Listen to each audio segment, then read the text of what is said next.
Na Gospodarski zbornici Slovenije razumemo, da je dogajanje okrog dviga cen energentov, električne energije, zemeljskega plina marsikoga presenetilo. Ampak kljub temu pričakujemo hiter odziv, ne samo slovenske vlade, ampak Evropske komisije. To pričakuje gospodarstvo, še posebej energetsko intenzivno gospodarstvo, ki sestavlja oziroma predstavlja pomemben del slovenskega gospodarstva. Mi smo že minuli teden posredovali na vlado in resorna ministrstva nabor ukrepov, predlog ukrepov za blažitev teh nenormalnih rasti cen in jih razdelili v 3 nekako sklope. Kratkoročne ukrepe, ki jih lahko vlada oziroma Evropska komisija sprejmeta takoj, in pa sistemske oziroma dolgoročne ukrepe, ki so potrebni za to, da do takšnih gibanj in rasti predvsem ne bo v prihodnje več prihajalo. Zaenkrat odziva z vlade oziroma pristojnih ministrstev še ni, vendar pa jih pozivamo in prosimo, da skupaj poskušamo poiskati kar najbolj optimalne rešitve.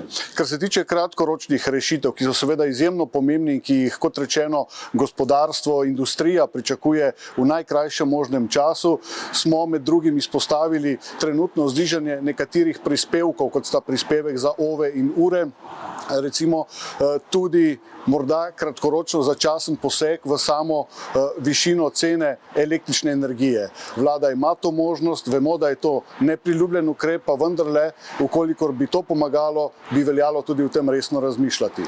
Kot ključni ukrep, kratkoročni ukrep, ki ga na Gospodarski zbornici vidimo, pa je absolutno sprememba oziroma redefinicija, da tako rečem, programa ukrepov, kar se tiče iz podnebnega sklada. Torej menimo, da sredstva, ki so se zdaj v nekaj letih nabirala iz prodaje tako imenovanih emisijskih kuponov, predvsem podjetij, torej, ki so zdaj najbolj na udaru, bi lahko ta sredstva namenili za blažitev trenutnih učinkov oziroma posledic rasti cen energentov. Tukaj vlada zamuja, na Gospodarski zbornici Slovenije smo že večkrat pozvali naj sprejme potrebne dokumente, predvsem uredba manjka za to, da se bo ta program lahko začel izvajati. Ker pa je prišlo zdaj v vmesnem obdobju do rasti, torej cen, in je zdaj to tisto, čemu mislim, da bi morali dati več pozornosti in tudi ta sredstva nameniti za blažitev te rasti cen, predlagamo oblikovanje posebne sheme, ki bo omogočala sofinanciranje tistim podjetjem iz različnih panog, ki so najbolj na udaru, ki najbolj v tem trenutku čutijo seveda rast električne energije in plina. Torej ponujamo roko, to shemo, obliko te sheme bomo tudi pripravili in jo posredovali vladi še v tem tednu.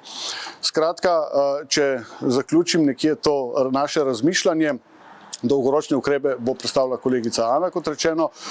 Menim, da ima vlada kot predsedujoča v tem trenutku Evropskemu svetu izjemno priložnost, da prevzame odgovornost in znotraj Evropske unije uskladi konkretne ukrepe, kajti z ukrepi, ki jih je Evropska komisija predstavila včeraj in so primarno usmerjeni na reševanje potencialne energetske revščine v gospodinjstvih, nismo, vsaj z vidika gospodarstva, absolutno zadovoljni. Menimo, da so enostavno premalo konkretni za to, da bi pomagali, kot rečeno, energetsko intenzivnim podjetjem. Torej, še enkrat, slovenska vlada ima odlično priložnost, da prevzame to koordinacijo, da se izoblikuje nabor konkretnejših, učinkovitejših, po našem mnenju, predlogov na nivoju Evropske komisije in da se jih seveda tudi v najkrajšem obdobju sprejme. V naslednjih dneh bo kar nekaj priložnosti na najvišjem nivoju Evropske komisije oziroma Evropske unije za to.